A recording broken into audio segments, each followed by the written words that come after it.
نحمده ونصلي على رسوله الكريم أما بعد فأعوذ بالله من الشيطان الرجيم بسم الله الرحمن الرحيم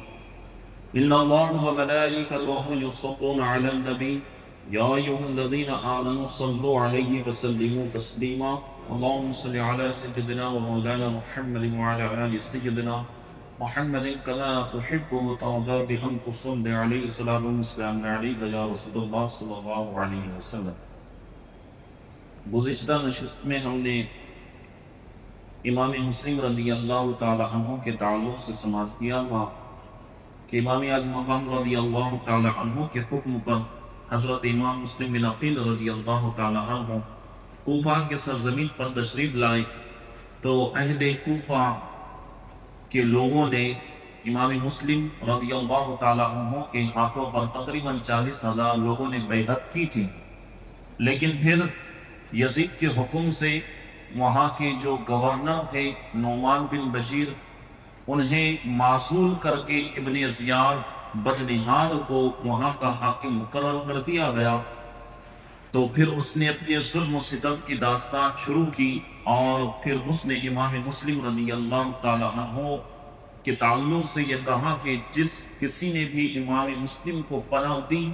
یا امام مسلم کا ساتھ دیا تو اس کے گھر کو لوٹ لیا جائے گا، اس کے بچوں کو قتل کر دیا جائے گا اور ان تمام لوگوں کی تمام جائیداد بھی ضبط کر دی جائے. تو جیسے ہی ابن زیاد بدنہاد کی دھمکیاں لوگوں نے سنی تو اہل کوفہ کے لوگوں نے ایک ایک کر کے تمام لوگوں نے جو ہے بیعت توڑ دی اور بیعت کو ختم کر دیا. اب امام مسلم رضی اللہ تعالی عنہ گھر گھر پھر رہے ہیں کہ کہیں پر کوئی آسرا مل جائے، کوئی سہارا مل جائے. تو آپ راستے میں تھے، ایک راستہ طے کر رہے تھے تو اسی راستے میں ایک بڑھیا کا گھر تھا، ایک ضعیفہ بی بی وہاں پر بیٹھی تھی اپنے دروازے پر. تو اس سے جا کر انہوں نے پانی طلب فرمایا. پھر اس بوڑھی ضعیفہ نے جس کا نام طوا تھا تو اس نے امام مسلم رضی اللہ عنہ سے پوچھا کہ آپ کون شخص ہیں، کہاں سے تشریف لائے ہیں؟ تو امام مسلم بن عقیل رضی اللہ عنہ نے فرمایا کہ اما جان میں مسلم بن عقیل ہوں اور امام حسین کے حکم پر میں یہاں پر تشریف لایا ہوں. تو جب طوا نے یہ سنا کہ یہ امام مسلم بن عقیل ہے تو اس نے دست بستہ عرض کی حضور آئیے، تشریف لائیے اور میرے گھر میں آرام فرمائیے. چنانچہ آپ اس کے گھر ٹھہر گئے، رات گزرتی جاتی رہی اور آپ یاد خدا میں مصروف رہے. کچھ دیر اس جنتی ماں کا جہنمی بیٹا گھر پہنچ گیا. ماں نے اپنے مہمان کا ذکر اپنے بیٹے سے کہہ دیا اور کہا کہ اللہ رب العزت کا دیکھو ہم پر کتنا بڑا فضل ہے کہ امام مسلم رضی اللہ تعالی عنہ ہمارے گھر میں جلوہ افروز ہے. تو ماں سے یہ سننا ہی تھا کہ وہ شقی دل میں خوش ہوا کہ کیوں نہ ابن زیاد کو امام مسلم کی اطلاع دے کر انعام حاصل کیا جائے، کیونکہ ابن زیاد نے امام مسلم پر بہت بڑا انعام رکھا تھا اور اعلان کیا تھا کہ جو بھی امام مسلم کو یا امام مسلم کے سر کو میرے بارگاہ میں پیش کرے گا میں اسے انعامات سے نوازوں گا. تو اس کا دل بھی شقی تھا اور دولت کی لالچ میں جو ہے اسے کچھ سوجا نہیں کہ یہ کون ہے اور کس شخصیت کی میں خبر دینے جا رہا ہوں. تو چنانچہ صبح ہوتے ہی اس شقی القلب نے اٹھا اور ابن زیاد کو امام مسلم کی خبر دے آیا. ابن زیاد نے اپنے 500 سپاہی کو امام مسلم کی گرفتاری کے لیے بھیجا اور انہوں نے صبح ہوتے ہی طوا نامی شخص، طوا نامی جو بڑھیا تھی، ان کے مکان کو چاروں طرف سے گھیر لیا. اور یہ حیدر کرار کے چاہنے والے جیسے ہی امام مسلم کو صورت حال کا علم ہوا تو آپ اپنے مقام سے باہر تشریف لائے اور یزیدی سپاہ سے مخاطب ہو کر فرمایا، کیونکہ اس نے اپنے لشکریوں میں بھیجا تھا. اب اس لشکری میں بہت سے لوگ ایسے تھے کہ جنہوں نے امام مسلم رضی اللہ تعالی عنہ کے ہاتھوں پر بیعت کی تھی، اپنا سب کچھ قربان کرنے کے لیے تیار ہوئے تھے. تو انہوں نے خطبہ ارشاد فرمایا اور کہا کہ کیا تم وہی لوگ نہیں ہوں گے جنہوں نے ہمیں سینکڑوں خط لکھے ہیں اور کئی قاصد بھیجے ہیں اور پھر ہم تمہارے پاس تمہارے بلاوے پر یہاں پر آئے ہیں اور تم نے ہماری کو بیعت بھی کی ہے اور آج تم ہی ہمارے خون کے پیاسے ہو گئے اور ہمارے خونی دشمن بن گئے. تو آپ کی اس تقریر سے جو ہے پرتاثیر کے جواب میں ان کے دلوں پر سوائے دولت اور لالچ کے کوئی بات اثر نہیں کر رہی تھی، ان کے دل شقی القلب ہو گئے تھے، تو کچھ ان کی تقریر کا اثر نہ ہوا، تو جیسے ہی ظالموں نے ان کی تقریر سنی تو آپ پر تیروں کی بارش کر دی اور آپ کا جسم اطہر چھلنی کر دیا، جسم لہو لہان ہو گیا، جسم سے خون بہنے لگا، کسی نے تلوار کا وار لیا، کسی نے نیزے کی انگلی لگائی، مگر قربان جاؤ آپ کے اس حوصلے صبر و استقامت پر اور فدا ہو جاؤ کہ آپ کی ہمت و شجاعت پر آپ نے باوجود تنہا ہونے کے ان باطل پرستوں کا ایسا جوان مردی سے مقابلہ کیا، آخر کار آپ لڑتے لڑتے فرش زمین پر گر گئے۔ انہوں نے اٹھایا اور زخمی شیر کو جو ہے ابن زیاد بدنہا کے دربار میں پیش کر دیا۔ ابن زیاد نے جب امام مسلم کو دیکھا تو اس نے کہا کہ اب بھی تمہارے پاس وقت ہے، چاہے تو تم یزید کی بیعت کر لو تو میں تمہیں بخش دوں گا، تمہاری جان بخش دوں گا، تمہیں مال و دولت سے نواز دوں گا، بس اتنی سی بات ہے کہ تمہیں یزید کی بیعت کرنی ہے اور تمہیں تمہاری زندگی بھی بچ جائیں گی، تمہارے بچے بھی بچ جائیں گے۔ لیکن معطلی شیر نے بڑی جرأت و ہمت کے ساتھ انکار کر دیا اور کہا کہ تو جیسے بدنہاد اور خود تیرے آقا جو یزید ہے اس جیسے یزید کی بیعت کبھی نہیں کی جا سکتی اور نہ ہی ہم اس کی بیعت کریں گے، اس سے بہتر ہے کہ ہم شہادت کو گلے لگا لیں۔ آپ کے مسلسل انکار کرنے کے بعد ظالم پر ابن زیاد نے جو ہے جلادوں کو حکم دیا کہ انہیں دارالعمارت کی چھت پر لے جائے اور وہاں پر دارالعمارت کی چھت پر لے جا کر شہید کر دیا جائے اور آپ کی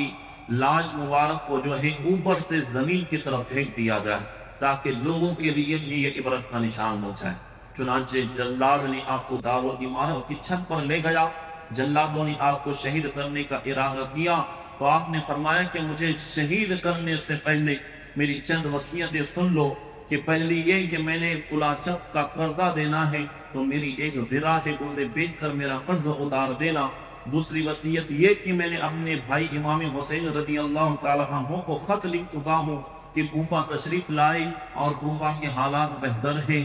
تو امام مسلم رضی اللہ تعالیٰ عنہ کو بعد میں بڑا پچھتاوا ہوا کہ میں نے کیوں امام علی مقام رضی اللہ تعالیٰ عنہ کو خط لکھ کر کوفہ کی سرزمین پر آنے کے لیے کہہ دیا، لیکن انہوں نے ایک نہ سنی اور کسی بھی جو ہے وصیت پر عمل نہ کیا اور پھر امام مسلم رضی اللہ تعالیٰ عنہ کو شہید کر دیا۔ اور پھر وہاں سے ان شقی القلب لوگوں نے دارالعمارت کی چھت سے امام مسلم رضی اللہ تعالیٰ عنہ کو زمین کی طرف پھینک دیا۔ تو سب سے پہلے شہید جو ہوئے تھے وہ حضرت امام مسلم بن عقیل رضی اللہ تعالیٰ عنہ کی ذات تھی۔ اب بچے ان کے شہزادہ گان، تو شہادت حضرت امام مسلم رضی اللہ تعالیٰ عنہ کے بعد منادہ کرا دی گئی، یہ اعلان کرا دیا گیا کہ جو شخص بھی امام مسلم کے بچوں کو گرفتار کر کے لائے گا تو اس کو شاہی خزانے سے مالا مال کر دیا جائے گا۔ کئی کوفی انعام کے لالچ میں آ گئے اور ان کے بچوں کو تلاش کرنے کے لیے نکل پڑے۔ قاضی شریف جس کے پاس چمنستانی رسالت کے دو پھول تھے، امام مسلم کے شہزادگان تھے، جب قاضی شریف کو امام مسلم کی شہادت کی خبر ہوئی تو ان کی آنکھوں میں بھی اختیار آنسو آ گئے اور دونوں بچوں کو انہوں نے اپنی گود سے لگا لیا۔ اور شہزادگان نے جب قاضی کو روتے دیکھا تو پوچھا کہ تم اس طرح سے کیوں رو رہے ہو، کہ ہمارے بابا کی طرف سے کوئی خبر آئی ہے یا ہمارے بابا کو شہید کر دیا گیا ہے؟ تو انہوں نے کہا کیا ہمارے سر سے سایہ فکری اٹھ چکا ہے، کیا ہم لالچ ہو گئے ہیں؟ ہمارے ابا جان خیریت سے جو ہیں، ہماری آنکھیں انہیں دیکھنے کو ترس رہی ہیں۔ بچوں کی اس پیاری سی گفتگو کو سننے کے بعد قاضی کے دل کو دہلا دیا اور تاب ضبط نہ رہی، خون کے آنسو بہا کر عرض کرنے لگی قاضی شریف کہ جانے بدر تمہارے سر کا سایہ اٹھ چکا ہے اور اب تم شہید ہو، اب تم یتیم ہو چکے ہو، ظالموں نے تمہارے ابا جان کو شہید کر دیا ہے۔ یہ سنتے ہی دونوں بچے آپس میں بغل گیر ہوئے اور زاروں قطار رونے لگے اور اپنی بے کسی اور بے بسی پر اس قدر روئے کہ ملائکہ میں بھی کھلبلی مچ گئی۔ قرآن بہشت کے دل درس گئے اور قاضی نے دونوں بچوں کو سینے سے لگایا اور کہا کہ بس کرو، اب یہ رونے کا وقت نہیں ہے، کیونکہ ابن زیاد نے تمہارے لیے اور تمہاری تلاش کے لیے اپنے آدمیوں کو چھوڑ رکھا ہے، تو تمہاری آہ و خدا سن کر کہیں تمہیں لوگ پکڑ نہ لیں۔ تو بچے خاموش ہو گئے۔ اسی شام بیرون دروازہ عراقین میں سے ایک کارواں مدینہ منورہ جانے والا تھا۔ اسی شہر کوفہ میں سے ایک قافلہ شہر مدینہ منورہ کی طرف رواں ہونے والا تھا۔ قاضی نے سوچا کہ کیوں نہ ہم انہیں مدینہ الرسول پہنچا دیں، وہ وہاں پر صحیح سلامت رہیں گے۔ تو قاضی نے اپنے بیٹے اسد کو بلایا اور کہا کہ آج شام ان دونوں شہزادوں کو تم جہاں سے مدینہ الرسول کی طرف قافلہ جانے والا ہے، ان قافلوں کی طرف ان بچوں کو چھوڑ آؤ۔ تو اسد شام کو جیسے ہی شام کا وقت ہوا تو قاضی شریف کے بیٹے نے دونوں شہزادوں کو ساتھ لیا، اور جیسے ہی جہاں سے قافلہ روانہ ہونے والا تھا تو وہ دیکھتا ہے کہ اس کی آنکھوں سے قافلہ روانہ ہوتا ہوا نظر آ رہا ہے، اور کئی دور تک جو ہے مدینہ الرسول کا قافلہ نکل چکا ہے۔ تو اسد نے کہا کہ تم جلدی جاؤ، بھاگ کر دوڑ کر جاؤ اور اس قافلے کے ساتھ شامل ہو جاؤ۔ تو یہ دونوں شہزادان مسلم ادھر دوڑے اور اسد واپس لوٹا، تو دونوں بھائی دوڑتے ہی رہے، بھاگتے ہی رہے، اور گرد قافلہ اور جہاں سے قافلے اسے نظر آ رہے تھے، پھر ایک وقت یہ آیا کہ ننھے پاؤں ساتھ نہ دے سکے اور قافلہ ان کی نظروں سے اوجھل ہو گیا۔ یہ سارے رات قافلے کی تلاش میں چلتے رہے اور یہ سوچتے رہے کہ ہم مدینہ الرسول کی طرف جا رہے ہیں اور ہم یقیناً مدینہ الرسول میں ضرور پہنچ جائیں گے۔ لیکن کیا ہوا کہ جیسے ہی پیاس سے دونوں نڈھال ہو چکے تھے، مگر اس تصور سے وہ چلے جا رہے تھے کہ ہم اپنی منزل مقصود کی طرف جا رہے ہیں۔ ساری رات چلتے چلتے صبح کا اجالا پھیل گیا تو دیکھا کہ سامنے ایک بہت بڑا شہر نظر آ رہا ہے۔ ابھی وہ پہچان ہی رہے تھے کہ ایک کوفی نے انہیں دیکھ لیا۔ اب شہر بھر میں اعلان ہو چکا تھا کہ جو بھی امام مسلم کے شہزادوں کو پکڑ لے گا اور دربار میں پیش کرے گا تو اسے بڑے انعامات سے نواز جائے گا۔ تو اس کوفی نے ان دونوں شہزادگان کو پکڑ لیا اور ابن زیاد کے دربار میں پیش کیا۔ اس ظالم ابن زیاد بدنہاد نے ان دونوں کو جیل بھیج دیا، اور جیل کا جو داروغہ تھا وہ مشکور نامی تھا، جو خدا ترس تھا، محبت اہل بیت تھا اور محب اہل بیت تھا اور محب آل رسول تھا۔ تو اس نے دونوں شہزادوں کو جو ہے آزاد کر دیا۔ اس محبت و حقیقت کی سزا میں اگلے روز اسے بھی شہید کر دیا گیا۔ دوسری شب بھی بچے دوڑتے رہے، یہاں تک کہ صبح ہو گئی۔ صبح کے وقت ایک درخت کی کوہ میں چھپ کر بیٹھ گئے۔ قریب ہی ایک پانی کا چشمہ تھا، تو کوفے کی ایک عورت اس چشمے پر پانی لینے کے لیے آئی تو پانی میں دیکھا کہ دو بچوں کا عکس نظر آ رہا ہے۔ اس نے درخت کی کوہ پر نظر ڈالی تو وہاں پر دو چھوٹے بچے نظر آ رہے تھے۔ تو اس خاتون نے پوچھا کہ بچوں تم کون ہو اور یہاں پر کیوں چھپ رہے ہو؟ تو اس عورت کے کہنے پر کہا کہ جس گھر کی میں خادمہ، اس عورت نے کہا کہ اے پیارے بچوں، جس گھر کی میں خادمہ ہوں وہ عورت بھی محب پہ اہل بیت تھی، اور میرے ساتھ چلو، میں تمہیں اس کے پاس لے چلتی ہوں۔ یہ عورت ان دونوں شہزادوں کو جو ہے حارث کے گھر لے گئی۔ حارث کی بیوی محب پہ اہل بیت تھی، اہل بیت اطہار کی چاہنے والی تھی۔ حارث کی بیوی نے جب ان بچوں کو دیکھا تو بہت پیار کیا، کھانا کھلایا، پانی پلایا، انہیں نہلایا دھلایا اور ان کی زلفیں سواری۔ رات کو مکان کے ایک کمرے میں ان کے لیے بستر بچھا دیا، اور مسلسل سفر کی وجہ سے بچے تھکے ہوئے تھے۔ جیسے ہی لیٹے تو نیند نے آ گھیرا، اور ادھر رات کے وقت حارث گھر پہنچا تو جو جوان بچوں کی تلاش میں سارا دن مارا پھر رہا تھا، اور اسے یہ لالچ پڑی تھی کہ میں امام مسلم کے شہزادوں کو جو ہے تلاش کروں گا اور پھر ابن زیاد کے دربار میں پیش کر کے انعامات حاصل کروں گا۔ لیکن کیا معاملہ تھا کہ اس کے گھر میں ہی بچے امام مسلم رضی اللہ تعالی عنہ کے گھر میں جو ہے چھپے ہوئے تھے۔ تو یوں ہی ساری رات گزر گئی۔ اس نے اپنی بیوی سے کھانا طلب کیا، کھانا کھایا، اور حارث نامی شخص بھی سو گیا۔ جیسے ہی رات گزر رہی تھی تو رات کا ایک پہر ہوا تو بڑا بھائی روتا ہوا اٹھا اور اپنے چھوٹے بھائی کو جگایا، اور چھوٹے نے روتے ہوئے بڑے بھائی سے کہا کہ کیوں رو رہے ہو؟ کیا آپ مجھے بھی اکیلے چھوڑ کر جا رہے ہو؟ تو پھر آپ بھی چلے جائیں گے تو مجھے مدینہ منورہ کون پہنچائے گا؟ تو میں روؤں گا تو مجھے کون چپ کرائے گا؟ اے بھائی جان، آپ مجھ سے ناراض ہو گئے ہیں کیا مجھ سے کوئی غلطی سرزد ہو گئی ہے؟ بڑے بھائی نے کہا ہے میرے پیارے بھائی ایسی کوئی بات نہیں ہے جو تم سمجھ رہے ہو، کہتے ہیں کہ بلکہ میں نے ابھی ابھی ایک خواب دیکھا ہے کہ اس خواب میں ابا جان بھی مجھے نظر آ رہے ہیں، اپنے نانا جان امام الانبیاء صلی اللہ علیہ وسلم بھی جلوہ افروز ہیں، اور آقا علیہ السلام نے فرمایا اپنی ابا جان سے اے مسلم تم تو ہمارے پاس آ گئے ہو لیکن تمہارے بچے کہاں ہیں، وہ ابھی تک ہماری بارگاہ میں حاضر نہیں ہوئے ہیں اور تم انہیں کس کے سپرد کرائے ہو۔ تو ابا جان نے عرض کی، وہ دونوں بچے خواب بیان کر رہے ہیں، بڑا بھائی خواب بیان کر رہا ہے، تو حضور علیہ السلام سے ابا جان نے عرض کیا یا رسول اللہ صلی اللہ علیہ وسلم میں بھی آپ کی بارگاہ میں حاضر ہو گیا ہوں اور ہمارے دونوں بچے بھی ابھی ہمارے پاس حاضر ہوتے ہی ہوں گے۔ ادھر یہ باتیں ہو رہی تھی، دونوں شہزادگان رو رہے تھے تو رونے چیخنے کی آوازیں آ رہی تھی، تو رونے کی آواز کی وجہ سے ادھر حارث نے بچوں کے رونے کی آوازیں سنی تو اٹھ کر بیٹھ گیا، اپنی بیوی سے پوچھنے لگا کہ یہ دونوں کون ہیں اور کس کی رونے کی آوازیں آ رہی ہیں، تو اس کی بیوی نے کچھ آواز نہ دی اور اس نے کچھ نہ کہا، تو بیوی سہم گئی اور ڈر گئی، تو بے دین حارث خود اٹھا، ہاتھوں میں چراغ لے کر مکان کو ڈھونڈتا ہوا کمرے میں داخل ہوا، آخرکار وہ اس کمرے میں پہنچ گیا جہاں پر یہ دونوں شہزادے موجود تھے۔ جیسے ہی اس نے دیکھا کہ یہاں پر دو بچے ہیں تو اس نے پوچھا کہ تم لوگ کون ہو، کس کے بچے ہو، کہاں سے آئے ہو، تو دونوں چھوٹے چھوٹے بچے تھے، انہوں نے اپنی معصومانہ انداز میں کہہ دیا کہ ہم امام مسلم بن عقیل کے شہزادے ہیں اور مدینہ الرسول سے یہاں پر آئے ہوئے ہیں۔ تو وہ بڑا غصے میں ہوا اور غضبناک ہوا، کہا کہ تم دونوں یہاں پر چھپ کر بیٹھے ہوئے ہو، میں سارا دن مارا پھر رہا ہوں انعام کو حاصل کرنے کے لیے، میں نے کتنی مشقتیں کی، کتنی کوششیں کی تمہیں حاصل کرنے کے لیے، اور تم ہو کہ میرے ہی گھر میں چھپ کر بیٹھے ہوئے ہو۔ تو حارث بے دین کو بڑا غصہ آیا اور اس نے کہا کہ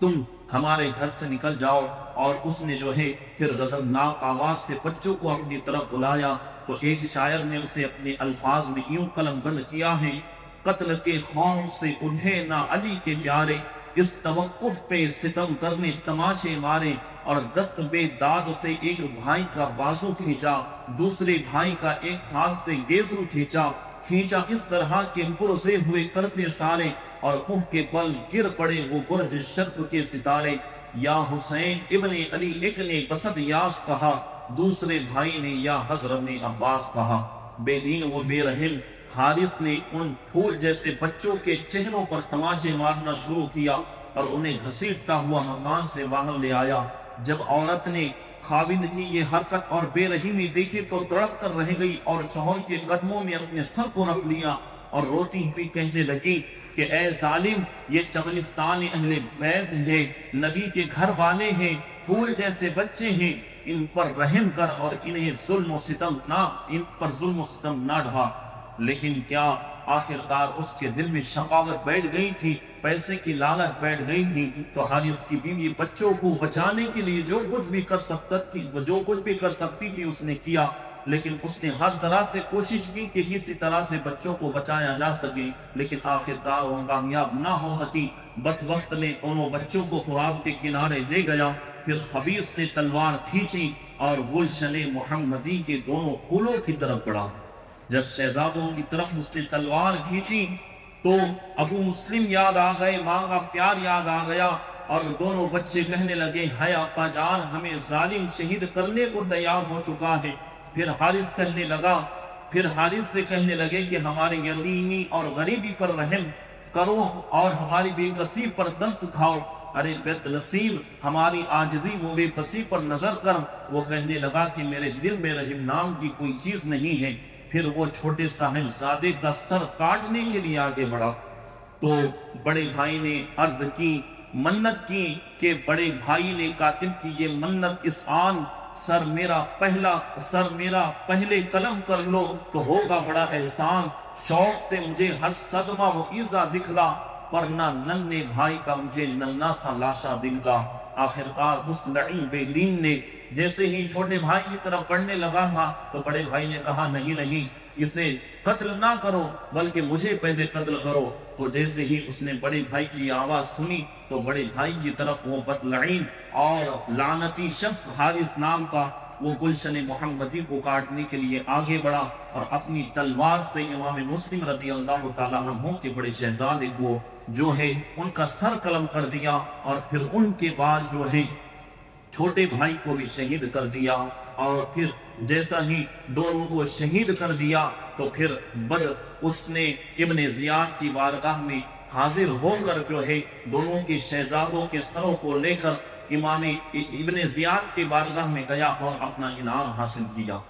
تو دونوں شہزادے اس طرح سے شہید ہو گئے۔ سب سے پہلے امام مسلم کو شہید کیا گیا، پھر ان کے بعد ان کے دونوں بیٹوں کو شہید کیا گیا۔ اب امام عالی مقام سید الشہداء رضی اللہ تعالیٰ عنہ تک جو امام مسلم نے خط لکھا تھا وہ پہنچ چکا تھا، تو اس خط میں لکھا ہوا تھا کہ یہاں کے حالات بالکل ٹھیک ہیں اور کئی ہزار لوگوں نے آپ کی بیعت کر لی ہے، لہذا آپ جلد سے جلد کوفہ کے سرزمین پر تشریف لائیں۔ تو امام علی مقام رضی اللہ تعالیٰ عنہ مدینہ مکہ معظمہ سے اہل کوفہ کی طرف رواں جمع ہو گئے تھے، آپ راستے میں ہی تھے، اور راستے میں ہی پھر آپ کو ایک خط ملتا ہے کہ اس طرح کے تمام معاملات ہوئے ہیں۔ آپ وہیں پر ٹھہرے رہے، امام مسلم کی شہادت کی خبر آپ کو ملی، امام مسلم کے بچوں کی شہادت کی خبر آپ کو ملی، تو امام مسلم کی ایک صاحبزادی بھی تھی جو چھوٹی تھی، تو وہ بھی ان کے ساتھ قافلے میں موجود تھی۔ تو امام مسلم کی صاحبزادی کے پاس امام حسین رضی اللہ تعالیٰ عنہ جاتے ہی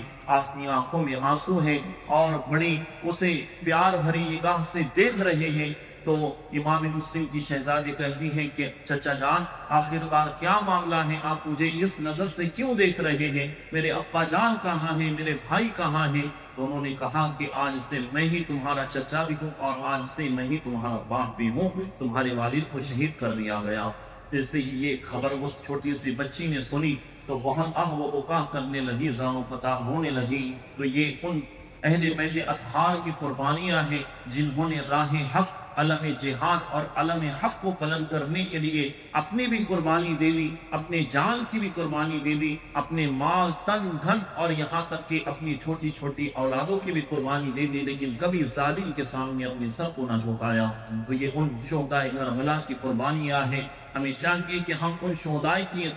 کربلا کی قربانیوں کو یاد رکھیں اور اس مقصد کو یاد رکھیں کہ کس مقصد کی خاطر ان لوگوں نے اپنی جان کی بازی لگائی تھی اور اپنا سب کچھ قربان کیا تھا۔ اللہ رب العزت کی بارگاہ پہ دعا ہے کہ ہم سب کو کربلا کے پیغامات پر عمل پیرا ہونے کی توفیق کی خیر نصیب عطا فرماؤ، اور امام حسین رضی اللہ تعالیٰ عنہ کی مقدس تعلیمات پر ہم سب کو عمل پیرا ہونے کی توفیق کی خیر نصیب عطا فرمائے۔ ہم سب کو بھی دین متین کے لیے ایسا ڈٹ جانے کی توفیق کی خیر نصیب عطا فرمائے، اور ہم سب کو ظالمین کے ظلم سے ہم سب کی نجات عطا فرمائے۔ سبحان ربک رب العزت عما یصفون وسلام علی المرسلین والحمد للہ رب العالمین۔